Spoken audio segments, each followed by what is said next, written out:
So we thought we'd read through these together, and but before I do, I want to read to you something from Ayakima, who was a pretty amazing German teacher.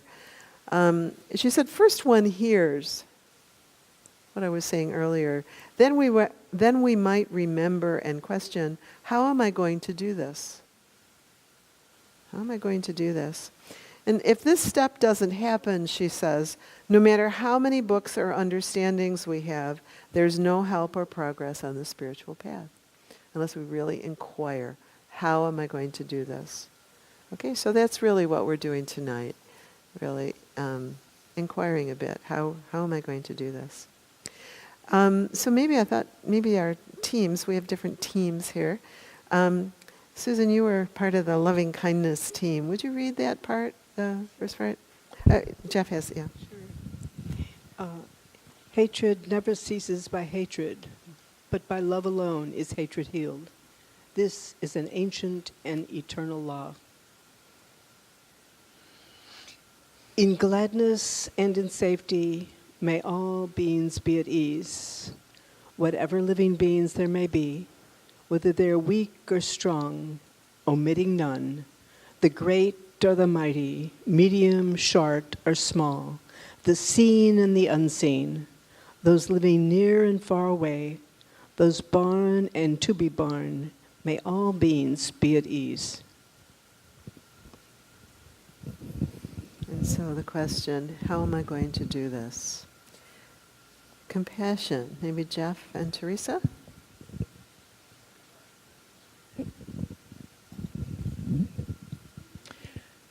Each person carries his or her measure of confusion and sorrow. Buddhism teaches that we suffer not because we have sinned, but because we are blind.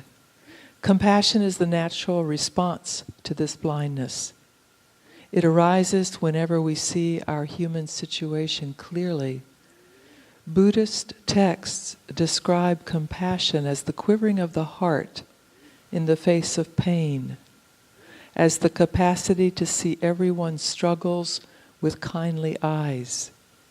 We need compassion, not anger, to help us be tender with our own and others' difficulties and not close them off in fear.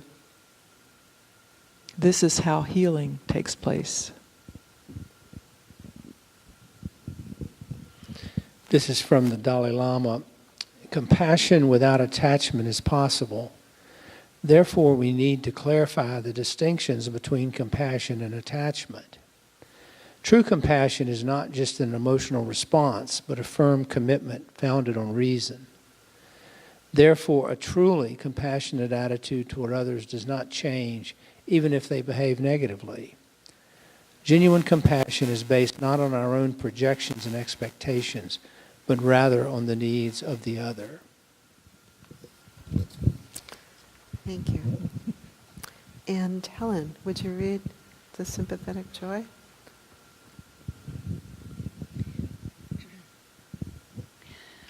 On seeing or hearing about a dear person being happy, cheerful, and glad, gladness can be aroused thus. This being is indeed glad. How good, how excellent. Just as he would be glad on seeing a dear and beloved person, so he pervades all being with gladness. When unselfish joy grows, many noxious weeds in the human heart will die a natural death, or will at least shrink. Jealousy and envy, ill will in various degrees and manifestations, cold-heartedness, miserliness, also in one's concern for others, and so forth. Unselfish joy can indeed act as a powerful agent in releasing dormant forces of the good in the human heart. Thank you. Just read the first one. And then equanimity. Sure. Equanimity, it seems to, this is by Sylvia Borstein.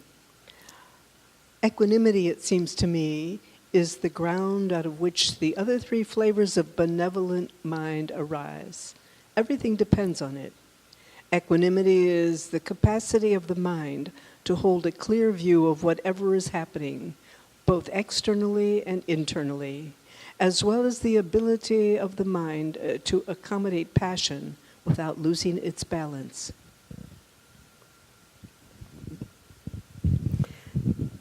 Equanimity is understanding what it means to stand in the midst of all experience with unshakable balance, to be responsive yet unbroken. That's from Christina Feldman, and here's another one from Christina. You are asked to find the grace, balance, and understanding to be present in your body and in your world, releasing over and over again the clinging and grasping that it be otherwise. And then the last part is from Venerable Nyapanika. Love imparts to equanimity its selflessness, its boundless nature, and even its fervor. He's talking about how they balance one another. Compassion guards equanimity from falling into cold indifference and keeps it from indolent or selfish isolation. Until equanimity has reached perfection, compassion urges it to enter again and again into the battlefields of the world. Sympathetic joy gives to equanimity the mild serenity that softens its stern appearance. It is the divine smile on the face of the enlightened one. How am I going to do this? So bring into your, to contemplate your own life, your own experience. What kinds of questions arise for you? What do you wonder about? And know that whatever question you have will be a question that somebody else has as well. What comes up for you?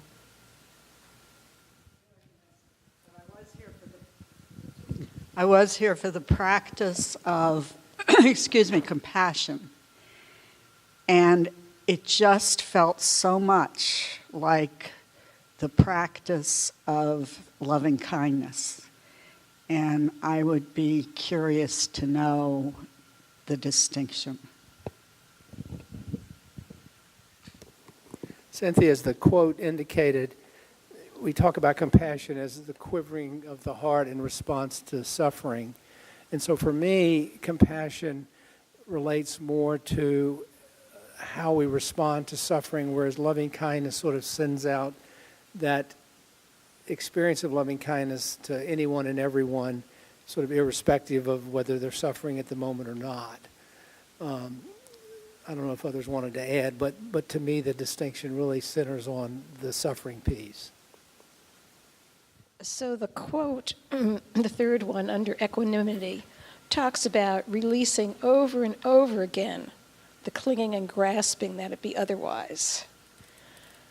So my question has to do with, when you realize, or for me, when I realize how much clinging and grasping that something be otherwise, how to keep from being discouraged about it and just sort of like, oh gosh, this is never going to change. It's always like this. The over and over again is the key. All of this is over and over again. We never have it aced. There's no guarantee. It's in the moment. That's what our practice is. And be just taking, trusting that this is.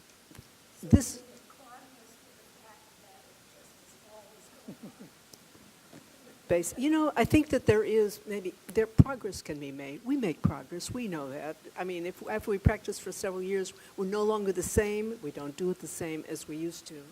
But by golly, perfection, you never know when it's going to. We get up and we do it again. Over and over. Yeah. What else is there to do? What other choice is there? Thank you. Anybody else? Just one other thought, Nancy Elizabeth, and that for me, what I find helpful is to remind myself every day of the 4 Brahma Viharas, so that they're sort of in my awareness as I go through the day. Doesn't mean I don't mess them up, which I do consistently, but at least there's some sense of, oh, what would it mean to bring equanimity to this situation, or loving kindness, or compassion, or whatever. Just that gentle reminder. I had something else to add. For me, I heard you say about not getting discouraged, and I mean, I think you do get discouraged, and to be able to bring kindness and compassion to that, but also and hold that with equanimity in the space of it, but also just the working with the clinging, just trying to really notice as fully as possible the moments when you do let it go, even if you come back right in the next second, because I know that happens to me a lot, and just to notice it helps me when I notice those places of relief. I'm going to call it relief from the clinging, because that's the way it feels to me.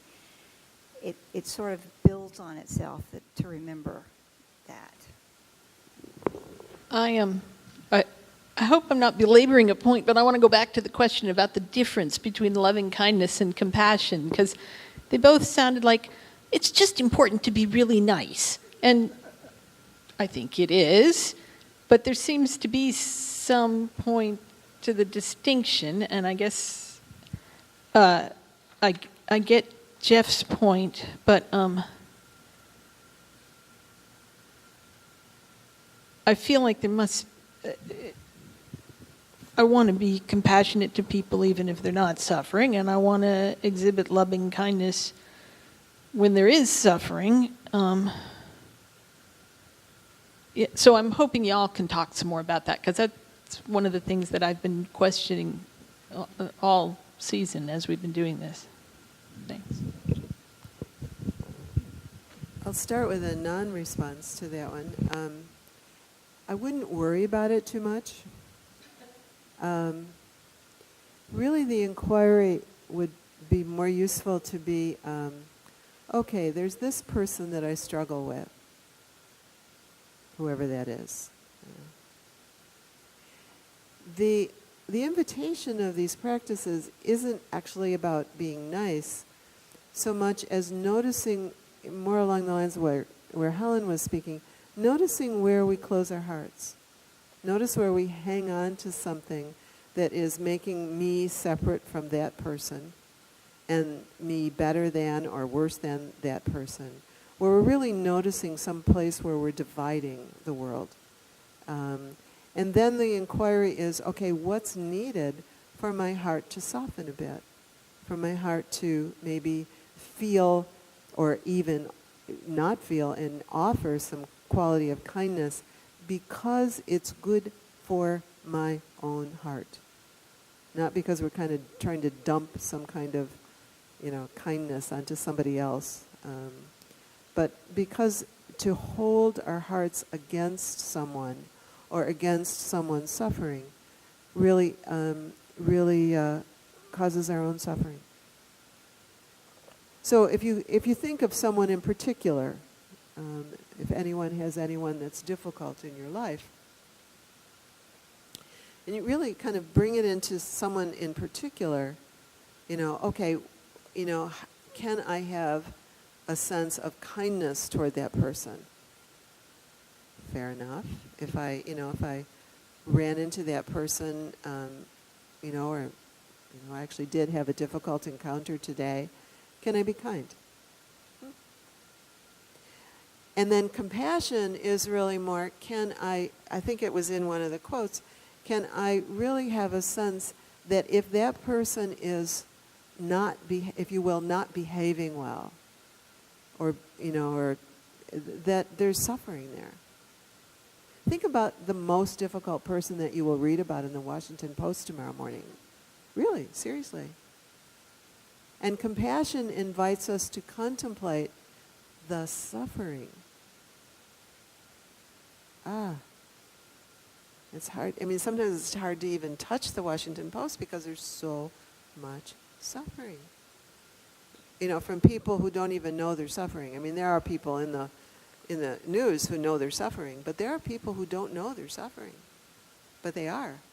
Can we cultivate a heart of compassion for those people as well?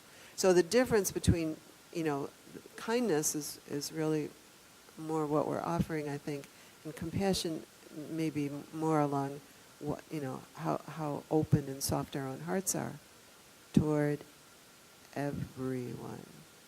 But we start close to home. We start with what's doable. We start with that next door neighbor whose dog is barking, or the person who cuts us off in traffic and is rude. Can we see that that person is suffering? Okay, you had something. I think I just really would like to affirm what you said. We don't really have to worry too much about the difference between these two. When we start working with these Brahma Viharas, heart qualities, these begin to arise naturally, so that when we are in the presence of someone who is suffering, you don't have to worry about it and say, oh, I've got to cultivate compassion. Or what was it? Was it loving kindness? Was it compassion? You don't even think about it. Let it happen. It just happens. This is the beauty of this practice. It's not a mind thing, finally. I mean, we do have to think about it. We work at it. We practice. But it happens on its own. So just what you said, we don't have to worry too much about compassion, equanimity. And I know that's misleading because here we're giving you a bunch of quotes and making distinctions among them. But finally, we don't have to do that too much. Just trust your heart. Cultivate it, trust your heart. I guess more of a comment than a question. I just really like the second quote under compassion. And it sort of brings a new distinction in for me when it talks about compassion being not just an emotional response, but a firm commitment founded on reason. I don't usually think of compassion as something based on reason, but I can see how it creates a little space there that keeps you from being attached to, a person doing as you wish or changing in the way you'd like, or that you can just be compassionate regardless of the outcome. So I thought that was a lovely quote.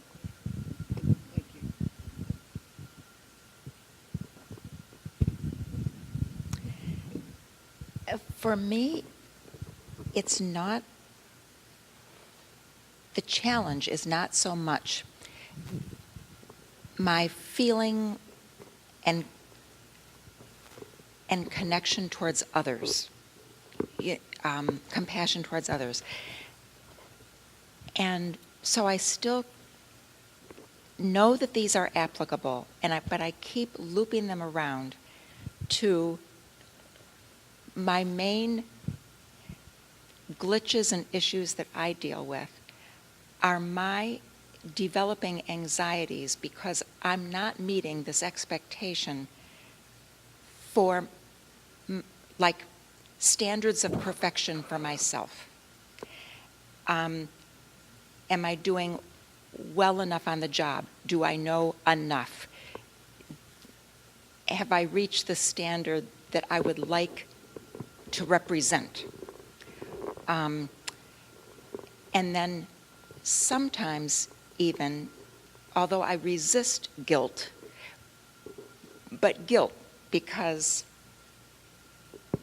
something, well, actually, because my children are not as perfect as I would like them to be either. All of that. And so my challenge with all of this is really mostly the arrows all point back to me. And this is weird, but I don't have as much trouble like being compassionate to others. And what I would love would be to be a less anxious person. That's my dream and goal. And so fix that for me, please. Thank you for the question, Jane, and the reflection. And I suspect that it is common amongst many of us in here, particularly when you talk about the notion that this is really about working with this one, my reaction to, my experience of. And that's really the only thing we can work with is this one. And you're speaking also, I think, towards this notion of self-compassion, beginning at home. And how is it that we continue to treat ourselves with the kind of compassion that you say is more freely extended to others, to direct it to me, to this one, and to see if it's possible to have as much tenderness, if you will, for yourself as you might extend to your child or anyone else. It's a great place to practice, and I think it also, when you mention the word guilt, to just maybe frame that a little bit differently, as one option would be just to say, what's going on right now? What am I noticing? Expectations, you mentioned setting the bar so high for yourself. To just extend a kindness to this one for how it is in this moment. Really hard to do in this Western culture where we have high expectations. Sorry? Ego, yes, yes. So can we just recognize that it's conditioning that has us aspiring to some notions of performance or excellence or whatever. But can we just extend kindness in the moment to ourselves when we see that that is arising? I was going to suggest, kind of going right along with what Teresa was saying, I heard in your comments that you've got the answers right there. You see and know that you say it's pointing out it's ego, and that you have very high standards of perfection for yourself. And I think I heard within your comments, you recognize that's not reasonable, that's not going to happen. Maybe I think that a core of what's going on is a lack of trust in yourself in terms of what you already know. You know these things. Can you come back and say, yeah, I think I was correct. I don't know, maybe it wasn't. That you know that perfection isn't going to happen. Yes, you know that, you just said it's ego right in there doing its thing. How about, oh, hello, little ego. You're doing your thing again. Trusting that you know. Trusting that it's okay. Your ego is the same as everybody else's ego in this. All of our egos do the same thing. Like, what's new? This is the way egos go.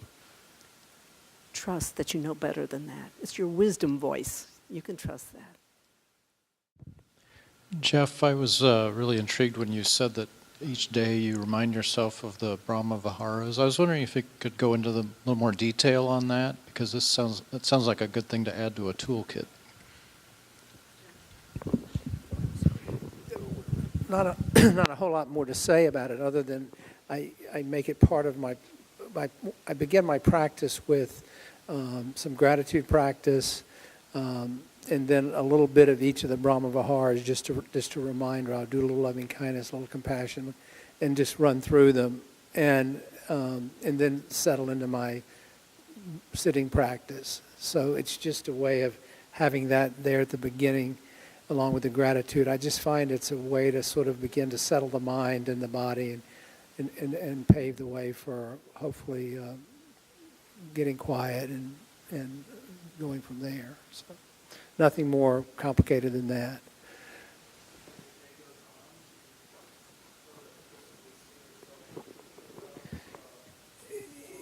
Not so much to Susan's point. I mean, I think that it sort of just cultivates a general awareness, and so to Sharon's example, if someone cuts me off, I'll just sort of be aware. It's just sort of an awareness, I guess, that equanimity is something I'm striving for, and I don't say that. It just sort of, it's hard to describe, but it sort of comes up as a feeling that, there was a time when I'd be really contracted around that and angry and upset, and I can just work toward letting that go and just waving it off and going on. And it's just a general way of trying to carry that mindful awareness through the day of various parts of the practice which really speak to my need. And I often say to students or when I teach that if you did nothing else in this practice but practice the Brahma Viharas every day, you'd be well along the path. I mean, I think this is such a powerful practice, and these are such important concepts. Thanks for the question. I'm interested in equanimity, but I've noticed that I tend to kind of slide into indifference or neutrality a lot. And it's kind of uncomfortable feeling. So anybody got a one-word solution or something? I would start by looking to see if you can have equanimity around not quite having equanimity. To be interested.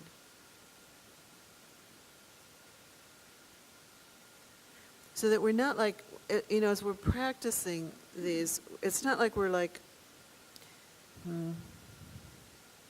when I was in 4th grade, where there were the commandments and you had to be good and you had to confess. I was Catholic. I had to confess all the things that I did wrong and didn't quite make it. It's not like that. It's more like how your garden grows and what's needed here. So you notice that you fall into indifference a little bit, or what feels like indifference feels kind of flat or uncaring. I used a lovely word and I forgot now what it was, about how you notice that it's indifference rather than equanimity. Kind of a neutral thing. Thanks, Bob. Bob is signaling that he can't hear me. So to kind of, is it possible to notice that? And that's true for all of us. It was in some of the other questions as well. Can we notice that absence of loving kindness, absence of compassion, absence of joy, absence of equanimity, bringing these qualities to the noticing of the absence? Does that make sense? Well, for starters, just to notice, so that we're not attacking, it's like growing zinnias.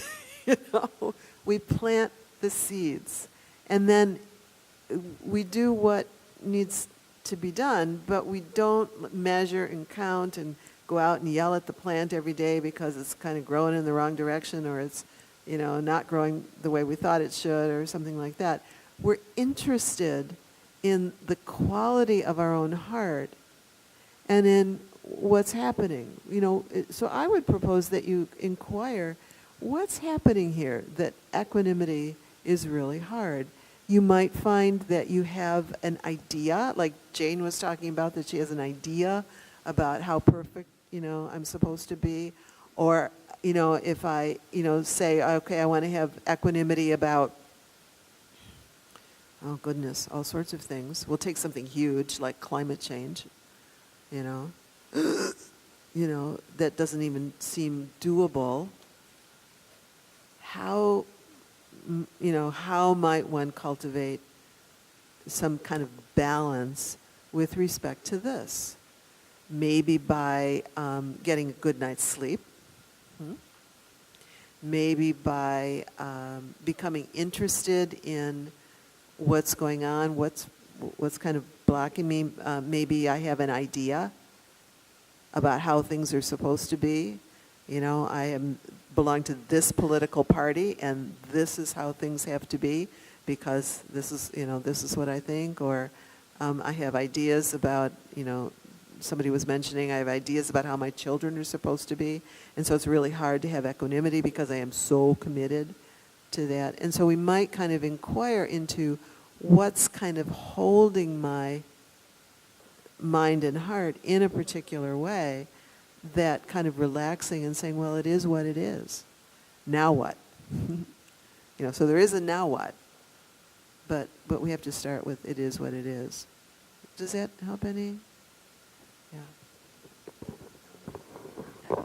I'm hesitant about if this applies to your question, but it's striking me that for me,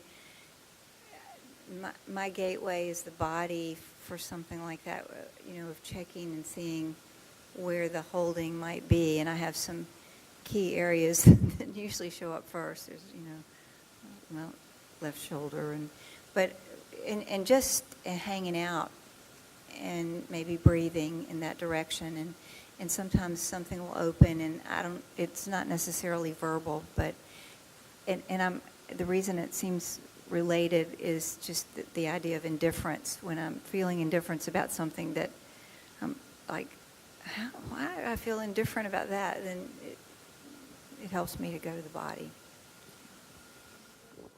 Just thinking about the notion of attachment to a view, that sometimes when we're feeling, whether it's guilty or indifferent, that there can be a sense that we're in that and that's how it is. And in that moment, we have forgotten how things change. And so just remembering impermanence, for example, I think that's one of the beauties of this tradition, is the way in which every concept is woven within, intertwined with every other concept. And so for Jeff, the Brahma Viharas, but you could choose the triple jewels, you could choose the Eightfold Path or the Four Foundations of Mindfulness. Any of those hold such beautiful keys to understanding and beginning to see how they are all connected. And one, you dwell with some thought on one, and immediately you're dipping into the rest. And so I think of impermanence when I feel myself stuck or locked in, as Helen said, when the body feels tighter and contracted in some way. It's just to remember impermanence. And just a final thought, which is, I think sometimes indifference is a defense against the challenge of equanimity. It's just an easier place to go. And so I find helpful to the mantra, and this too. Just to remind, and this too. Oh, the light didn't change when I needed it to get there on time. And this too. It's just stuff happens, to use a cleaner version of the usual quote. I think it's time to close, and thank you so much for the lovely questions and the generosity of those, and also for just for being here, and may you all be well.